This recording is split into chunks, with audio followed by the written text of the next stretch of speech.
네, 오늘 사랑하는 우리 바움교회 성도님들과 함께 나눌 말씀의 제목은요, 복음에 합당한 삶을 살아라입니다. 사도 바울이 빌립보 교회 교인들에게 복음에 합당한 삶을 살아라 강조하듯이 이야기해주고 있어요. 그가 지금 어디에 있습니까? 그는 감옥에 갇혀 있습니다. 그가 감옥에 갇힌 이유가 무엇입니까? 그냥 복음을 전하다가 귀신 들린 여종을 복음을 전해서 고쳐주었는데 그 여종의 주인이 고소를 하게 되어서 로마 감옥에 갇히게 되었습니다. 로마 감옥에 갇혔지만 보시는 사진처럼 그 안에서도 하나님을 찬양하고 기도하였어요. 그랬더니 어떤 일이 벌어집니까? 그 앞에 서 있는 자들이 있어요. 로테이션으로 돌아간다고 했습니다. 오전조, 오후조, 저녁조, 불침번, 로마 최고의 병사들인 치위대가 그 앞에서 그를 경호하고 있는데, 지키고 있는데 그들에게 복음을 전할 수 있는 절호의 기회를 주신 거죠. 그래서 오전에 와서 말씀 훈련, 제자 훈련 받고 돌아가고, 오후에 와서 받고 돌아가고, 계속해서 그들의 심령이 변화되고 좋은 소문이 퍼져나는 것을 보게 되었습니다. 그뿐만 아니라 그 시위대뿐만 아니라 로마 감옥을 관리하고 돕는 이들까지도, 모든 이들에게도 사도 바울은 복음을 전하게 되었다라는 것을 우리가 지난주에 살펴보았습니다. 그런데 그뿐만 아니라 동시에 사도 바울이 감옥에 갇히니까 그를 애통해하고 돕기 위해서 기도하는 이들도 있었고, 그를 따르는 사도들도 있었지만, 빌립보서 오늘 중간 1장 중반부에 보면 어떤 일들도 또 있었냐면, 그를 시기 질투하는 사람들도 있었습니다. 교회 성도들이었지만 그를 시기 질투했어요. 왜 사도 바울을 그렇게 추종하느냐, 미워하는 자들도 있었습니다. 그런데 그들이 어떻게 했습니까? 그들은 때는 이때라 그들도 나아가서 복음을 전하기 시작합니다. 왜요? 자기의 입지를 굳히기 위해서, 자기의 추종자들을 더 많이 세우기 위해서 말은 복음을 전하는 거였지만 그런 속내를 가지고 복음을 막 전했는데, 그런 소식도 또한 사도 바울에 들려와요. 근데 그때 사도 바울이 뭐라고 고백합니까? 빌립보서 1장에 보니까 만일 육신으로 사는 것이 이것이니 내가 내일의 열매일진데 무엇을 택해야 할지 나는 알지 못하노라. 자, 이런 말씀도 하지만 뭐라고 얘기하느냐면, 좋은 목적으로 하든 나쁜 목적으로 하든 증거되는 것은 누구예요? 예수 그리스도의 복음이다. 그것이 좋은 목적이든 나쁜 목적이든 궁극적으로는 복음이 전해지고 복음이 전파되는데 사용되어지기 때문에 아무 상관이 없다라고 이야기합니다. 우리가 이것을 잘 명심해야 돼요. 증거되는 것은 복음이니. 그러니까 하나님께서는요, 때로는 불완전한 사람도, 아니면 하나님 뜻 안에서 뭔가 다른 욕심을 가지고 하더라도 그 입술을 통해서 증거되는 것이 복음이라면, 예수 그리스도라면 그것을 사용하신다라는 것을 우리는 사도 바울을 통해서 알게 되는 거예요. 그러니까 다른 뭐 잘못됐다 우리가 지적할 필요가 없고, 이 사람은 안 되라고 우리가 폄하하거나 비판해서도 안 되는 것을 깨닫게 되는 것입니다. 그런 가운데 오늘 또 사도 바울이 우리에게 이야기하는 것이 뭐냐면 22절이에요. 근데 그 안에 또 다른 갈등이 있다라는 거예요. 또 다른 갈등이 있대요. 그 갈등이 무엇이냐면 22절에 보니까 이와 같이 이야기하고 있습니다. 우리 같이 한번 읽어볼까요? 그러나 만일 육신으로 사는 이것이 내 일의 열매일진데 무엇을 택해야 하는지 나는 알지 못하느니라. 자, 뭔가 갈등이 있어요. 지금 갈등이 있어. 뭘 택해야 될지 내가 알지 못한다라는 거예요. 자, 그런데 육신으로 사는 것을 내가 더 구해야 할지, 아니면 육신으로 안 살면 어떻게 된다는 거예요? 이 땅의 생을 다 마감하고 천국 가는 거 아니에요? 그러니까 내가 이 땅에서 살아야 될지 말아야 될지 고민이 된다는 거예요. 왜 그럴까요? 그 이유가 23절과 24절에 나오네요. 자, 같이 한번 읽어보도록 하겠습니다. 23절과 24절 시작. 내가 그 둘 사이에 끼었으니 차라리 세상을 떠나서 그리스도와 함께 있는 것이 훨씬 더 좋은 일이라. 그렇게 하고 싶으나 내가 육신으로 있는 것이 너희를 위하여 더 유익하리라. 여기 보시면 제가 빨간 글씨로 표현했는데, 둘 사이에 끼었다는 게 뭐냐면 죽는 것 아니면 사는 것입니다. 육신을 더 유지하는 것 아니면 하나님 품에 안겨서 천국으로 영원한 삶을 살아가는 것, 이 둘 사이에 내가 지금 끼어있다는 거예요. 사실은 뭐예요? 감옥에 있으면 언제 죽을지 모르죠. 그때 당시에는 자기 알지 못하는 거예요. 내가 당장 이번 주에 죽을지, 한 달 뒤에 죽을지, 아니 내가 풀려나게 될지 자기는 알 수가 없다라는 거예요. 자기는 알 수가 없어요. 그 둘 사이에 끼었다라는 거예요. 그런데 자신이 삶과 죽음의 기로에 서 있다는 것을 알면서 이렇게 얘기하는 겁니다. 이 두 가지 표현을 쭉 하면서, 그런데 뒤에 보니까 빨간 게 두 개가 있죠. 좋은 일, 내가 세상을 떠나서 그리스도와 함께 있는 것이 훨씬 더 좋은 일이라. 주님 품에 안기는 것, 이 세상을 완전히 떠나는 것은 훨씬 더 좋은 일이라. 그런데 24절 보세요. 내가 육신으로 지금 있는 것이 너희를 위하여, 빌립보 교회 교인들을 위하여, 빌립보 교회를 위하여는 더 유익하리라. 두 가지가 있어요. 하나는 주님 품에 안기는 것, 내가 이 생을 다 마감하고 사명을 다 끝내고 주님 품에 안기는 것 정말 좋겠죠. 그런데 또 한 가지 생각하면, 내가 육신으로 더 있고 이 땅 가운데 있어야 될 이유가 뭐냐면, 너희를 위하여, 너희를 생각할 때, 빌립보 교인들 한 영혼 한 영혼을 바라볼 때, 교회 공동체를 생각할 때는 내가 이 땅에 좀 더 있는 것이 유익할 것 같다. 이 두 가지 놓고 지금 고민하고 있는 것을 우리가 보게 됩니다. 그래서 바울은 둘 중에 자신의 선택을 이렇게 확신에 차서 이야기해 줍니다. 그게 바로 그 다음 구절이에요. 25절과 26절 보십시오. 제가 읽어드릴게요. 25절, 내가 살 것과 너희 믿음의 진보와 기쁨을 위하여 너희 무리와 함께 거할 이것을 확실히 아노니. 26절, 내가 다시 너희와 같이 있으므로 그리스도 예수 안에서 너희 자랑이 나로 말미암아 풍성하게 하려 함이라. 바울은 결국 주님 품에 안기는 것도 너무나 좋은 일이지만, 너희를 생각할 때, 한 영혼 한 교, 빌립보 교인들 그리고 그 교회를 생각할 때는 이 땅에 좀 더 남아있는 것이 유익하겠다라는 것을 이야기해주고 있습니다. 왜요? 그들의 믿음의 진보와 기쁨을 위해서, 내가 너희들과 복음을 함께 나누면 믿음이 성장하고 믿음이 진보해가는 것, 그리고 복음이 전파되는 것들을 보면서 함께 기뻐할 수 있기 때문에 아직은 그 일을 위해, 그 사명을 위해서 당신들과 함께 있는 것이 좋겠다. 그리고 바울이 석방되면 어떤 사람들이 그를 반기게 될까요? 믿음으로 바울을 위해서 기뻐하며 기도하며 그를 애타게 기다렸던 다들이 있지 않겠습니까? 그러면서 하나님의 은혜를 경험하게 되는 거죠. 뭘 경험해요? 바울이 석방되기 위해서 그들과 함께 한 몸으로 계속 기도해 왔는데 하나님께서 그 기도에 응답해 주셨다는 것을, 기도의 응답을 통해서 함께 기뻐하게 되는 것입니다. 석방되면 교우들과 빌립보 교인들과 함께 기뻐하게 될 것입니다. 그래서 너희와 함께하고 있는 나로 말미암아, 내가 하나님이 베풀어 주신 은혜들, 복음 전파들, 감옥에서 해방되는 것들, 놀라운 기적들, 이런 것들을 통해 하나님께 기뻐하며 복음의 자랑이 되게 될 것이다라는 것을 이야기해주고 있는 것입니다. 다시 말해서 바울에게는 삶의 분명한 이유가 있었어요. 삶의 이유가 무엇이냐면, 넘겨주시면 자막과 같이, 삶보다 더 중요한 삶의 이유가 그에게 있었기 때문에 23절, 24절, 25, 26절을 우리에게 들려주고 있는 것입니다. 하나님의 부르심이 명확했고 하나님이 자기에게 주신 사명이 바울에게는 명확하게 있었기 때문에 이와 같이 고백할 수 있어요. 바울에게 중요한 것은 삶과 죽음 자체가 아니었고, 사명이 남아있는 한 자신은 살아남아 있을 거라는 거예요.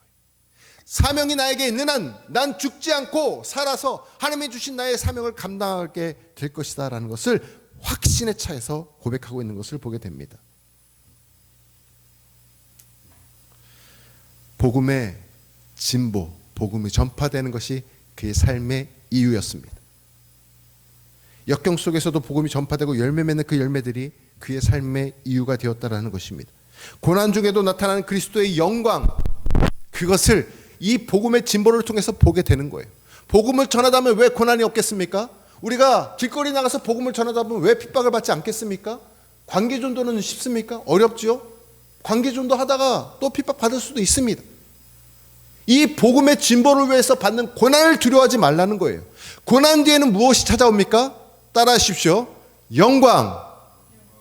고난 뒤에는 하나님께서 우리에게 주시는 선물로 감춰져 있는 것이 있는데, 그것이 영광이라는 거예요. 할렐루야. 우리가 그리스도의 영광 안에 함께 거하게 되는 것입니다. 할렐루야. 고난 뒤에는 영광이 찾아온다는 것을 사도 바울이 우리에게 들려주고 있는 것입니다. 그것이 하나님의 복음의 진보를 통해서 함께 기뻐하고 자랑하는 거예요. 뭘 자랑해요? 하나님의 영광을 자랑해요. 복음의 진보를 통해서 하나님 고난 뒤에 숨겨진 그 영광을 우리에게 들려주고 있는 것입니다. 고난 뒤에 임하는 하나님의 영광이 그의 삶의 이유가 되었습니다. 사랑하는 성도 여러분, 바울은 그 관점으로 자신의 삶과 죽음까지도 전혀 아끼지 않는다라고 1장 중반부에 이미 얘기했던 거예요. 뭐 때문에? 삶의 의미가 명확했어요. 그리스도의 고난에 참여해서, 복음을 전파함으로 고난에 참여해서 하나님의 영광을 함께 맛보고 거하는 거예요. 그런 사람은 살든지 죽든지 주를 위해 살아가게 돼 있어요. 삶의 유효가 명확합니다. 자, 그렇다면 저는 저와 여러분에게 이 질문을 드리게 됩니다. 바울은 사명이 이끄는 삶을 살았습니다. 삶보다 주어진 사명이 삶을 살았어요. 그렇다면 오늘 저와 여러분에게 주어진 사명은 무엇일까요? 아까 삶보다 삶의 이유가 더 중요하다고 했죠. 삶의 목적이 더 중요한 거죠. 그렇죠? 그럼 삶에 주어진 삶의 이유, 목적, 나에게 주신 사명은 무엇이겠습니까? 우리 모두는 다 성도입니다. 목사이기 전에, 집사이기 전에, 사모이기 전에 우리는 다 성도예요. 그리고 우리는 또한 동시에 학교에서는 학생이요, 일터에서는 직장인으로서 살아가고 있습니다. 부모로서 살아가고 있습니다. 우리에게 주신 사명은 무엇이겠습니까? 열심히 공부해서 성적 올리는 것 중요하죠. 일터에서 좋은 성과 내는 것 중요하죠. 그래서 승진, 그래서 성공하는 거, 그를 부르축적해 나가는 거, 내가 좀 더 잘 평안 가운데 부유하게 살아가는 거, 이것이 우리의 삶의 이유일까요? 그것이 우리의 삶의 목적입니까? 그렇지 않다라는 거예요. 그리스도는 우리에게 부르심을 받았다는 것은, 그리스도를 불렀다는 것은 무엇이냐면, 우리가 복음의 증인으로서 하나님의 나라의 확장을 위해서 하나님께서 우리를 부르셨어요. 그리고 그를 예배하게 하셨습니다. 그리고 나아가서는 복음을 증거하는 증인으로서의 삶을 살아가게 하셨다는 거예요. 그것을 통해서 하나님의 우리 인생의 전체를 통해서 하나님의 영광 받기를 원하시는 것입니다. 그 가운데는 고난이 있을 수 있습니다. 그러나 고난 뒤에는 무엇이 찾아온다고요? 영광이 찾아온다는 것이에요. 우리 삶보다도, 삶의 조금 더 좋은 것들을 영위하는 것보다도 삶의 진정한 의미, 삶의 목적을 찾아서 사명감을 가지고 살아가는 우리 바움교회 모든 교우들 되시기를 간절히 소망합니다. 자, 이어서 27절 말씀을 한번 보십시오. 27절 말씀입니다. 같이 앞부분을 읽도록 하겠습니다. 시작. 오직 너희는 그리스도의 복음에 합당하게 생활하라. 자, 삶보다 삶의 의미가 있다라고 앞부분에 쭉 설명했죠. 삶의 목적이 더 중요하다. 사명감을 가지고 복음을 전파하는데 살아가라 이야기했죠. 그 다음에 뭐라고 얘기했는지 아세요? 계속 후반부에는 27, 28, 29, 30 복음에 합당한 삶을 살아라 라고 이야기합니다. 자, 그런데 여기서 복음에 합당하게 생활하라 라고 말하는데, 생활하라 그 원어의 뜻이 뭐냐면, 생활하라는 뜻이 뭐냐면 한 도시의 시민에 합당하게 살아가라는 거예요. 대한민국 국민이면 국민의 의무를 다하며 살아가야 됩니다. 그렇죠? 우리가 국민의 의무 다 해야 돼요. 그래서 내년에는 우리 쌍둥이들이 국방의 의무를 다하기 위해서 군대에 입대하게 되는 거 아닙니까? 국민의 의무를 다해야 돼요. 납세 의무를 다해야 되는 것입니다. 이런 것들을 하는 것, 도시의 시민, 한 도시에 속한 시민으로서 합당하게 살아가라라고 이야기해주고 있습니다. 자, 빌립보 교인들에게 이 빌립보 편지를 지금 쓰고 있잖아요. 그럼 빌립보 교인들은 지금 어디 지배를 받고 있습니까? 로마의 속국이에요. 근데 빌립보는 유럽에 있는 지역이라고 말씀드렸죠. 마게도니아에 있는 첫 번째 도성이었고, 근데 그것은 미니 로마라고 했죠. 빌립보가, 그렇죠? 미니 로마예요. 로마의 모든 문화와 건축 양식 모든 거 다 따라하고 있고, 거기에 거주하고 있는 1000명의 시위대가 이미 로마 사람들이잖아요. 이방 사람이 아니고 로마인으로만 꾸려진 시위대잖아요. 그리고 거기에 있는 사람들 다 로마의 속국으로 살아가고 있는데,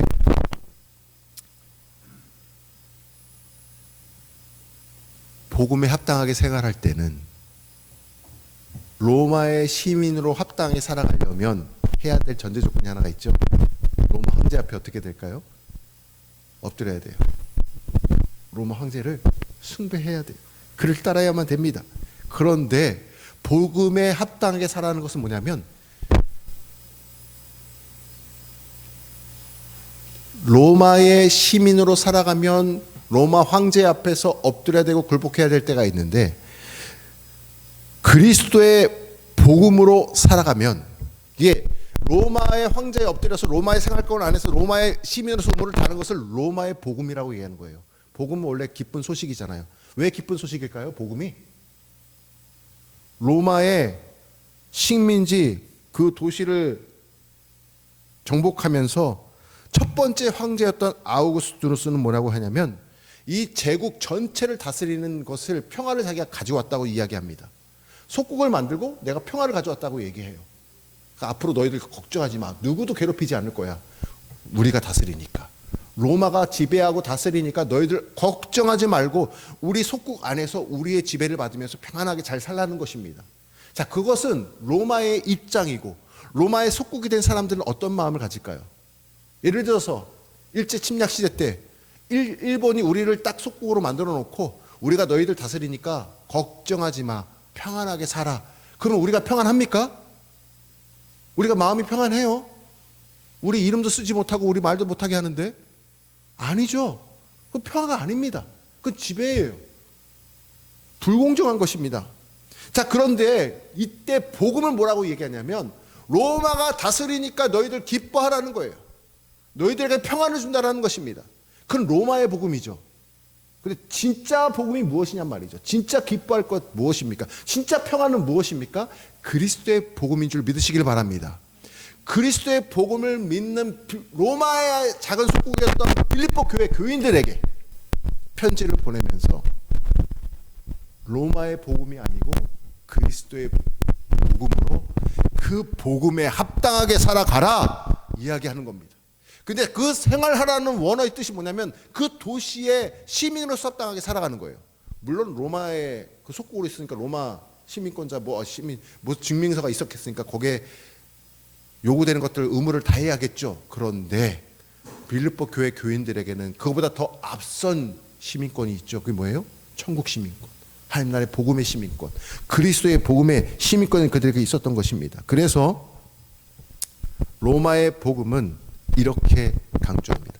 명예를 강조하고, 부를 강조하고, 힘을 강조하고, 정복을 강조하고, 폭력을 행사합니다. 그런데 그와는 정반대로 그리스도의 복음은 뭔 강조합니까? 사랑을 강조하고, 겸손을 강조하고, 평화를 강조하고, 주님께 순종을 강조하고, 섬김을 강조하는 거예요. 그리스도의 복음은 로마 제국의 복음과 정반대의 가치관과 세계관을 가지고 있었습니다. 바울이 권면하는 것은 로마의 복음이 아닌 바로 그리스도의 복음의 가치에 합당하게 살아가라는 거예요. 서로 사랑하라는 거예요. 서로 겸손히 섬기라는 것입니다. 주님의 평화를 누리라는 거예요. 말씀에 순종해서 복음의 증인된 삶을 살아가라는 것입니다.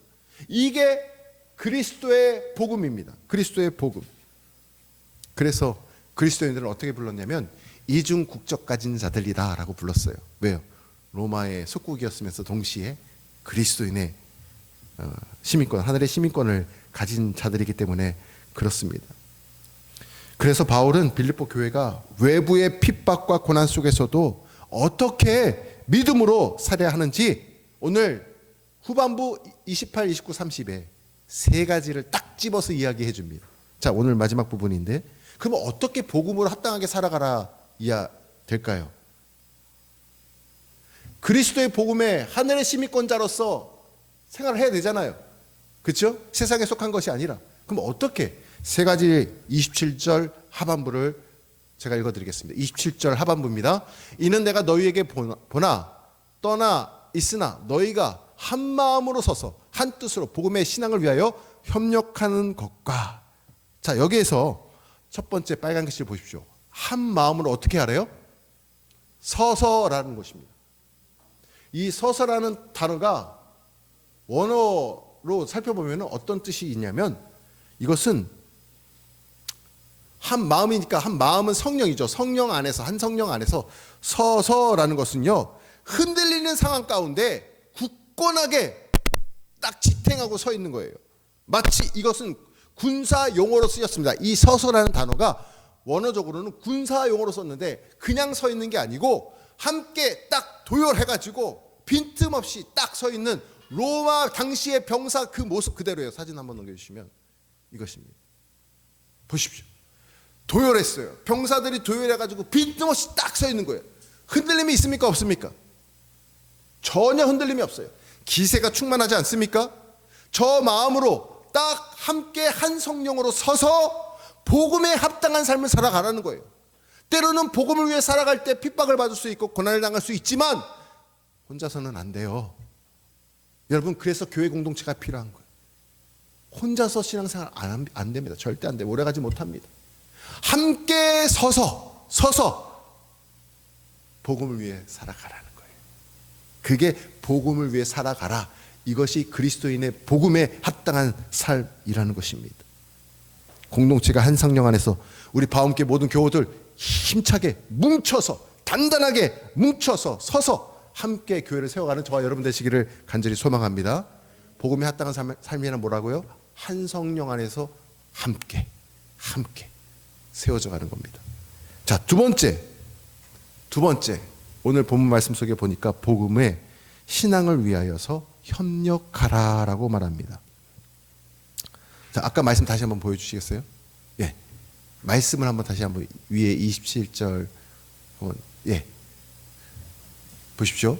이는 내가 너희에게 가보나 떠나 있으나 너희가 한 마음으로 서서 아까 얘기했죠. 그 한 뜻으로 그 다음에 빨간 글씨 복음의 신앙을 위하여 협력하는 것과 복음의 신앙을 위하여서 협력하라라고 이야기해주고 있습니다. 두 번째 무엇입니까? 복음의 신앙을 위해 서로 협력하라요. 함께 서라 이야기했고요. 서로 협력하라 말해주고 있습니다. 흐트러지지 않고 버티고 견디는 목적은 복음의 신앙 때문입니다. 복음의 신앙을 우리가 잘 세워가기 위해서, 그것을 잘 계승하기 위해서, 전수하고 전파하기 위해서 함께 섰어요. 그 다음에 어떻게 해요? 서로 협력하라라는 것입니다. 이 협력하다는 원어의 뜻을 보면 함께 분투하다, 같이 운동 경기를 하다는 거예요. 그래서 운동 경기를 할 때 협력하라는 단어가 여기서 나옵니다. 여러분, 혼자 경기하는 거 어려워요.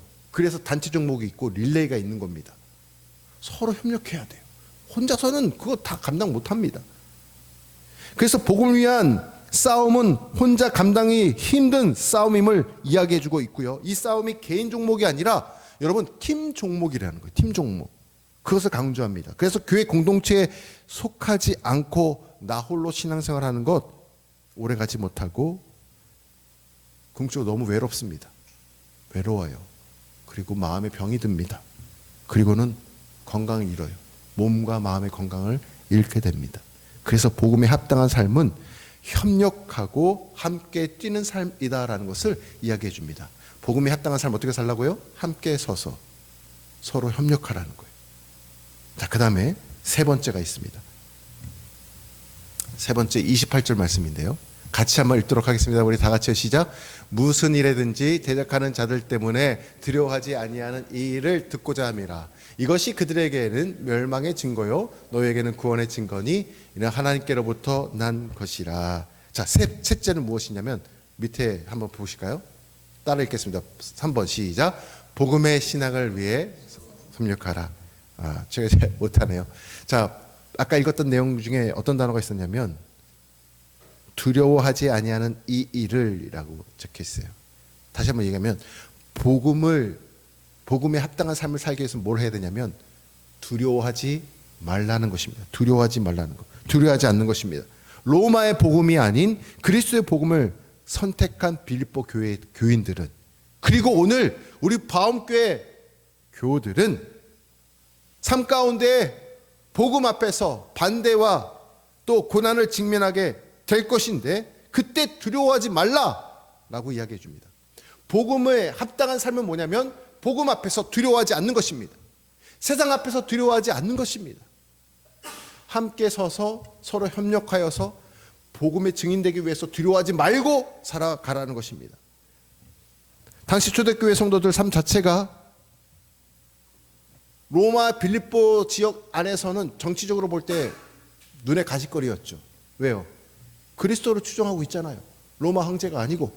그러니까 눈에 가시거리였겠죠. 그러니까 여차하면 핍박하고 여차하면 박해를 가했던 거예요. 그런 어려움 가운데 있는 그들에게 사도 바울이 감옥에서 편지를 쓰는 겁니다. 그들이 신앙을 잘 지키고 있음에 너무 기뻐하고 감사하면서 편지를 쓰고 있는 거예요. 바울은 그런 그들에게 고난을 두려워하지 않는 대신 오히려 하나님의 구원의 증거로 인하여 기뻐하라고 이야기해주고 있습니다. 주를 위해 고난받는 성도들의 삶이 로마 사람들 앞에서, 대적자들 앞에서는요, 그들 곧 멸망해 갈 거야, 소멸해 갈 거야, 그 조그만 그 집단들 이렇게 여겨질 거예요. 몇 명 안 되는 그 무리들 이렇게 여겨질 거예요. 우리가 조금만 더 박해하고 조금만 핍박하면 다 오합지졸이 돼가지고 사라질 거야, 이렇게 여겨질 것입니다. 그런데 그렇지 않다라는 거예요. 사도 바울이 그들에게 지금 뭘 얘기합니까? 구원받은 증거가 너희들에게 있지 않느냐. 구원받은 증거로 인하여서 오히려 박해받는 것을 두려워하지 말고 고난 뒤에 뭐가 있다고요? 영광, 하나님의 영광을 바라보며 살아가라고 이야기해주고 있습니다. 복음에 합당한 삶은 무엇입니까? 우리가 때로, 여러분, 복음에 증인되지 않으면 박해 없습니다. 내가 그리스도인이라 밝히지 않고 세상에서 복음을 드러내지 않고 빛과 소금의 역할을 감당하지 않으면 나에게 오는 박해는 없어요. 진짜 그리스도인이라 할 수 없겠죠. 우리가 복음을 드러내고 빛을 드러내면, 어둠 가운데 빛을 드러내면 나를 핍박하고 공격하는 자들이 있어요. 그런데 그때 구원받은 증거 나에게 있지 않습니까? 나에게 십자가의 복음이 있지 않습니까? 그것을 기억하고 고난 뒤에는 반드시 영광이 온다는 것을 기억하면서 두려워하지 말라라는 거예요. 그래서 29절에 이렇게 이야기해주고 있습니다. 우리 다 같이 읽어볼까요? 29절 시작. 그리스도를 위하여 너희에게 은혜를 주신 것은 다만 그를 믿을 뿐 아니라 또한 그를 위하여 고난도 받게 하려 하심이라. 아멘. 은혜를 주신 이가 고난도 주십니다. 왜요? 구원의 증거, 복음 전파라는 귀한 사명을 우리에게 감당하기 위해서, 그리고 순종하는지를 보시기 위해서. 근데 고난의 목적은 영광이에요. 고난 뒤에는 영광이 있습니다. 사랑하는 성도 여러분, 사도 바울이 지금 감옥에서 빌립보 교회 교우들에게, 그리고 오늘날 2000년이 지난 우리 바움교회 교우들에게 이렇게 구구절절 들려주고 있는 것, 아멘으로 받으시기를 바랍니다. 우리 모두 다 그리스도인으로서 그리스도의 복음을 쫓는 자들입니다. 그럼 복음에 합당한 삶을 살아야 돼요. 어떻게 살아야 됩니까? 삶보다 삶의 의미, 목적을 분명히 두고 우리는 복음을 위해서 서로 함께 세워지는 공동체가 되기를 소망합니다. 그리고 서로 연합하는 공동체가 되기를 소망합니다. 그리고 복음과 함께 받는 고난을 오히려 기뻐하며 구원의 증거로 인하여서 그것을 잘 감내하고 견뎌서 고난 뒤에 감춰진 영광을 바라보고 함께 누리는 저 여러분 되시기를 주님의 이름으로 축원합니다. 기도하겠습니다.